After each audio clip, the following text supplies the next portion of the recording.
बिस्मिल्लाहिर्रहमानिर्रहीम। ZSC digital के साथ मैं हूं मोहम्मद जाहिद शरीफ चौधरी। नाजरीन, आज मैं आपकी मुलाकात साबिक director general inter services intelligence Hamid गुल की साहबजादी उज़मा गुल से करवाने जा रहा हूं। और नाजरीन, मैं उज़मा गुल साहबा से पाकिस्तान तहरीक इंसाफ की 2.5 साल हुकूमत की कारकर्दगी, वज़ीर आज़म इमरान खान के पाकिस्तान को रियासत मदीना बनाने के दावे और वादे की तकमील, मुल्क में जारी महंगाई के तूफ़ान, अपोजिशन जमातों की हुकूमत मुखालिफ तहरीक और उज़मा गुल से उनके वालिद की ज़िंदगी के मुख्तलिफ पहलुओं के हवाले से भी जानना चाहूँगा। नाजरीन, अब मैं उज़मा गुल साहबा से सवालात का आगाज़ करता हूँ। मैडम, पाकिस्तान तहरीक इंसाफ की 2.5 साल हुकूमत की कारकर्दगी के हवाले से क्या कहना चाहेंगी? क्या PTI हुकूमत मुल्क के मसाइल हल करने में कामयाब हुई है या नाकाम? अस्सलाम वालेकुम। आपके मैंने सवाल समझा है और मैं इसका जवाब बड़ा मुख्तलिफ अंदाज में आपको दूंगी, और वो ये है कि PTI की हुकूमत बुरी तरह नाकाम हुई है और लोगों के मसाइल हल करने के हवाले से हुकूमत की जो कोई भी पॉलिसी के हवाले से किसी भी लेवल पे अगर देखा जाए तो अगर मैं ये कहूँ कि 90% नाकाम है, तो ये मेरा ख्याल है ठीक होगा, क्योंकि चंद एक ही मामला है जिनमें कुछ बेहतरी है, मगर बाकी तमाम सब मामला में नाकामी है। मगर साथ ही मैं ये भी कहना चाहती हूँ कि बाकी तमाम हुकूमतें इससे पहले जो आई हैं, बेशक आज वो झंडे गाड़ रही है बड़े कि हमने बड़े अच्छा टाइम गुजारा है, कि उस वक्त आटे का रेट ये था, उस वक्त अंडों का ये रेट था, ये बिल्कुल सतही बातें हैं। असल में वो भी सब नाकाम थी। अगर वो नाकाम ना होती, अगर उनकी कारकर्दगी बेहतर होती, तो आज ये मुल्क के हालात ना होते। मैडम, क्या PTI हुकूमत के दौर में गरीब आदमी की हालत जार में बेहतरी आई है या नहीं? बिल्कुल नहीं आई है। हालत जार में अबतरी आई है, बेहतरी का तो सवाल ही पैदा नहीं होता। जिस तरीके से अगर आप देखें कि हमारे मुल्क में जो हालात हो रहे हैं कि लोग तो सर पीट रहे हैं, मगर लोग तो पहले भी सर पीट रहे थे। मैं यही समझाना चाहती हूँ कि अगर हम किसी एक पे मुद्दा नहीं डाल सकते, हमारे सारे ही ऐसे लोग हैं। क्योंकि मैं ये कहना चाहती हूँ आपके इस फोरम के तहत तवस्सुत से कि असल में पूरे सिस्टम की नाकामी है ये कोई भी इतने सारे सिस्टम ही फेल हो चुका है।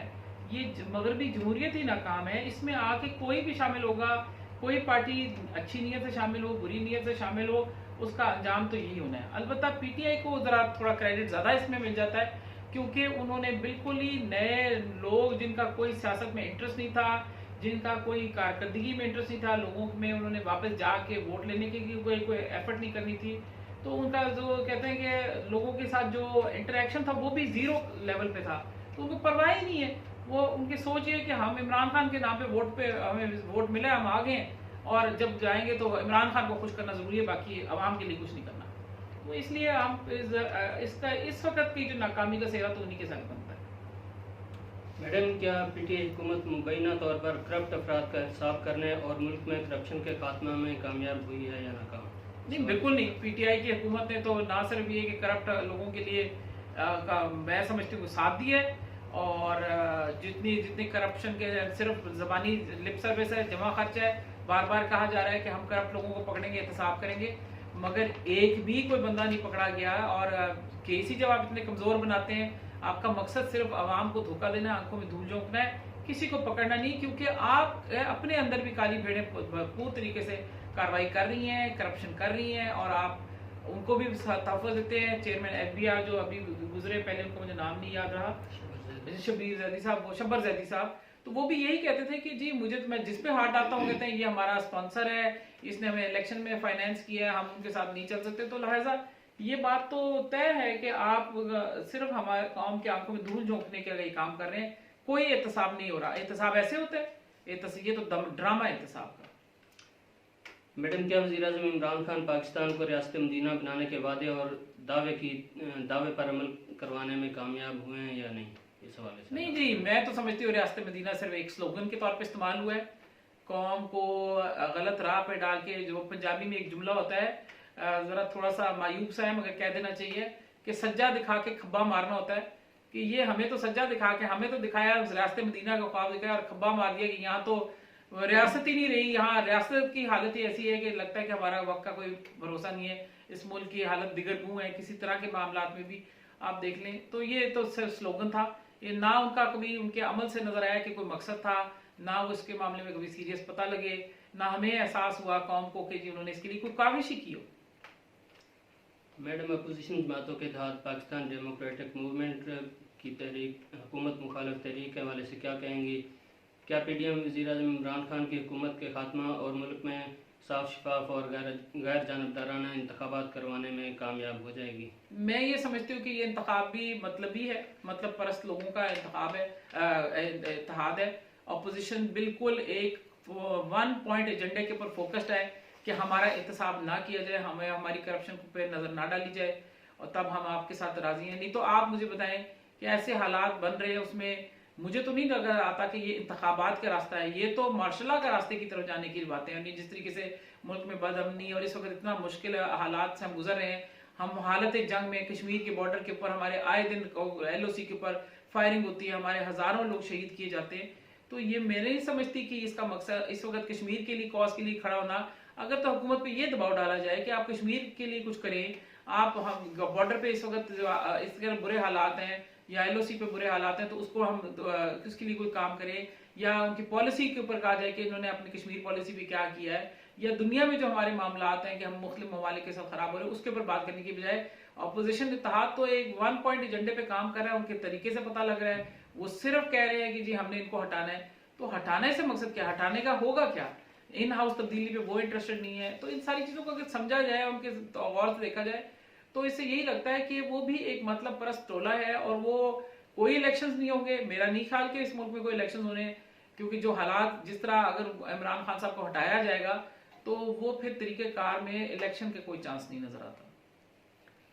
मैडम, मेरे नाज़रीन को ये बताएं कि वो कौन सी वजूहत थी जिसकी वजह से आपके वालिद जनरल रिटायर्ड हमीद गुल अपने ही शागिर्द जनरल रिटायर्ड परवेज़ मुशर्रफ की हुकूमत की मुखालफत करते रहे?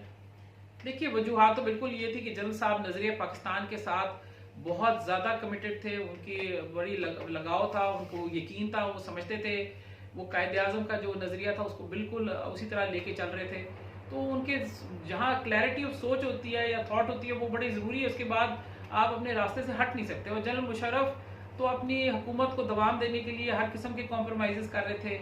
उन्होंने कश्मीर में अगर आप देख लें बाढ़ लगवाने के लिए, मतलब कश्मीरियों की रूह पे बाढ़ लगवा दी, तो इंडिया और उसके दरमियान हमारे हिस्से बखरे कर दिए गए। उन्होंने अपने मुसलमानों पाकिस्तानियों को उठा उठा के अमेरिका को बेचा। उन्होंने खुद माना कि उनके एवज उन्होंने डॉलर लिए। उन्होंने हमारे, अगर आप देखें अफगानिस्तान की हुकूमत के साथ किस तरह पीठ में छुरा घोंपा, किस तरह मुल्ला ज़ईफ को, जो कि हम उनके एम्बेसडर थे, उनको उठा के दे दिया। ये तो तरीका नहीं है। अगर नहीं भी आपको किसी से बनता तो आप उनको मुल्क बदर कर देते हैं। ऐसे तो नहीं है कि आप उनको उठा के अमेरिकनों के हवाले कर देते हैं। अमेरिकन कौन से हमारे मामे थे जिनको हमने अपने लोग पकड़ा दिए? तो इसलिए जनरल साहब का इख्तलाफ, और फिर ये बॉर्डर के ऊपर हिंदुस्तान खड़ा था और मुशर्रफ साहब बसंते मना रहे थे। तो इसलिए अगर ये सारी चीज़ों को आप गौर से देखें तो आप ये समझेंगे कि जनरल हमीद गुल तो मजबूर थे कि उनके खिलाफ खड़े होते, क्योंकि वो एक ऐसी चीज़ की नुमाइंदगी कर रहे थे कि जो कि नजरिया पाकिस्तान के बिल्कुल मुखालिफ थे। मैडम, किसने और क्यों आपके और आपके शौहर की रावलपिंडी और इस्लामाबाद में चलने वाली वरान बस सर्विस कंपनी के कारोबार को तबाह किया? क्या आपको अदालतों से और मुतल्लिका इदारों से इंसाफ मिला? ये बड़ी अजीबोगरीब कहानी है। जनरल मुशर्रफ साहब को हमारे ही सियासतदानों ने, हमारे लोकल सियासतदान पिंडी के, उनके बहुत उनको तकलीफ थी मेरी सर्विस से, क्योंकि मैं लोगों को रोज़गार भी प्रोवाइड कर रही थी, सर्विस भी दे रही थी, मेरे 2 लाख मुसाफिर डेली में ट्रांसपोर्ट कर रही थी। तो ज़ाहिर है उनको ये नज़र आ रहा था कि कल को जब वो इलेक्शन में किसी से मांगने जाएंगे वोट, तो कहेंगे आपने हमारे इलाके के लिए क्या किया है, तो सर्विस तो हम कोई और दे रहा है। उनको मेरे से एक थ्रेट महसूस हुई, और उन्होंने जनरल मुशर्रफ साहब के कान भरे, और उन्होंने मिलके मेरे जनरल साहब को बहुत प्रेशर में डलवाने के लिए मेरे सर्विस में मुझे तंग करना शुरू कर दिया। मामलात इस नहज पे पहुंच गए कि जहां मुझे कहा गया, मैं आपको बताऊं कि मुझे चौधरी परवेज़ इलाही साहब ने भी कहा और चौधरी शुजात साहब ने भी कहा, मैं नाम ले रही हूँ, कि आप जाके जनरल मुशर्रफ से, जनरल हमीद गुल से कहें कि वो जनरल मुशर्रफ से बात करें। मैं क्या कर सकती थी? मैं अपने वाले साहब को उनके असूलों को तो कुर्बान करने को कह नहीं सकती थी। लिहाजा वही हुआ जो जिस चीज़ के वो प्रेशर डाल रहे थे कि मुझे अपनी सर्विस बंद करनी पड़ी। मेरे हालात ही ऐसे कर दिए गए, क्योंकि जब तमाम इस्टेब्लिशमेंट, तमाम लोग मेरे खिलाफ हो गए कि चलने ही नहीं देना जब तक जनरल मुशर्रफ के पास जनरल हमीद गुल घुटनों के बल ना जाएं और माफ़ी ना मांगे, तो फिर ज़ाहिर मेरा कारोबार की वो अहमियत नहीं थी जो मेरे बाप के असूलों की थी। तो इसलिए मेरा सर्विस बंद की। अदालतों से जहाँ तक इंसाफ की बात है, हाँ, इंसाफ तो है ही नहीं हमारे मुल्क में, तो इंसाफ नाम की कोई चीज़ ही नहीं है। क्योंकि जब मुझे 9 साल पहले अदालत 9 साल केस लड़ने के बाद मुझे अदालत से मेरे हक में पार्शली डिग्री हुआ, जुज़वी तौर पे डिग्री हुआ मेरा क्लेम, तो आज 7 साल होने को हुए हैं, मार्च में 7 साल पूरे हो जाएंगे, मेरे केस की एक हेयरिंग हाई कोर्ट में नहीं हुई। हर दफ़ा हुकूमत का जो है वकील जाके पेश होकर कोई ना कोई बहाने से तारीख ले लेता है। 7 साल होने को है, आप खुद सोच ले। तो मेरा क्या इंसाफ मुझे मिलेगा कि जब मेरे डिग्री मेरे हाथ में हुई है, मुझे उसके लिए मैं धक्के खा रही हूँ, मेरी एक तारीख नहीं पड़ी। मैंने हर तरह का रोड कर लिया, मैंने चीफ जस्टिस सुप्रीम कोर्ट से लिखवा दिया, मैंने चीफ जस्टिस हाई कोर्ट से 3 दफ़ा उनको एप्लीकेशन दी है, मेरा कोई पुरसाने हाल नहीं, कोई नहीं पूछता। मैडम, आपके ख्याल में मसला कश्मीर का हल किस तरह मुमकिन है? पाकिस्तान और भारत को मसला कश्मीर के हल के लिए क्या इक़दाम करने चाहिए? अगर भारत मसला कश्मीर के हल के हवाले से पाकिस्तान के साथ बातचीत के लिए रजामंद नहीं होता तो पाकिस्तान किस तरह कश्मीरियों की आज़ादी को मुमकिन बना सकता है? ये तो ऐसा सवाल है जिसका मेरे पास बहुत ही अच्छा जवाब है, और सारे लोग जो मर्जी कहते रहे। हल तो बहुत आसान है। हल ये है कि आप सबसे पहले शिमला मुआहदा, उसको आप असेंबली में खड़े होके उसको ख़त्म करें, कि आप बाकायदा ऐलान करें कि ख़त्म हो गया। क्योंकि भारत ने इतने सालों में बायलैटरल डिस्कशन के लिए, बाहमी बातचीत के लिए कभी भी रजामंदी जाहिर नहीं की, ना काम किया। चंद मुलाकातें हुई हैं, उसके बावजूद बात हुई नहीं। और जब से ये 2019 5 अगस्त 2019 का वाक़या हुआ, फिर तो कोई बात ही नहीं हुई। तो इसलिए हमें ना सालसी चाहिए, क्योंकि हमारा सालसी के लिए कोई ज़रूरत नहीं है। यूएन के अंदर करारदादें भारत लेके गया था, हमें वहाँ यूएन के तहत रिक्वेस्ट करनी चाहिए कि शिमला मुआहदा ख़त्म हो चुका है और आप प्लेबिसाइड कराएं, हक राय दही खुद इरादियत का वोटिंग कराएं।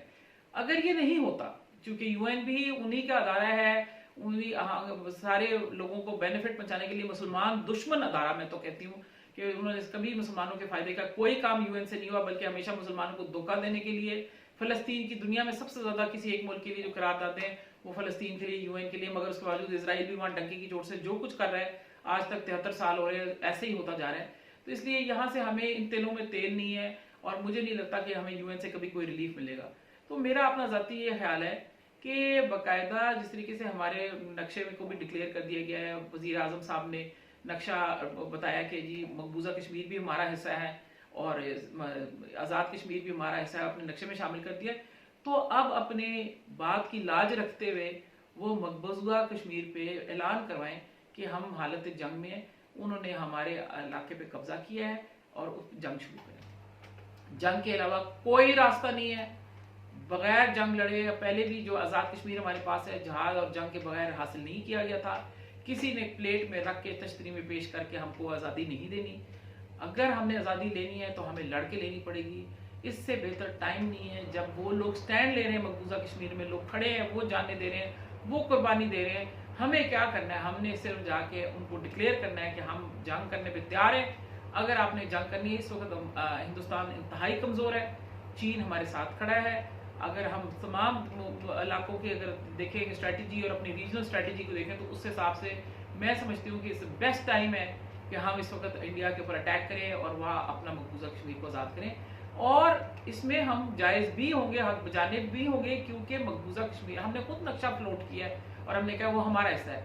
जब इंडिया ने इस वक्त बगैर वजह के शिमला मुआहदे के होते हुए भी ये तय किया कि वो उन्होंने यूनियन टेरिटरी के 2 सूबे समझे बना दिए, एक लद्दाख को और इसको, और चाइना ने देखें जाके कब्जा कर लिया ना अपना जो उनका क्लेम था।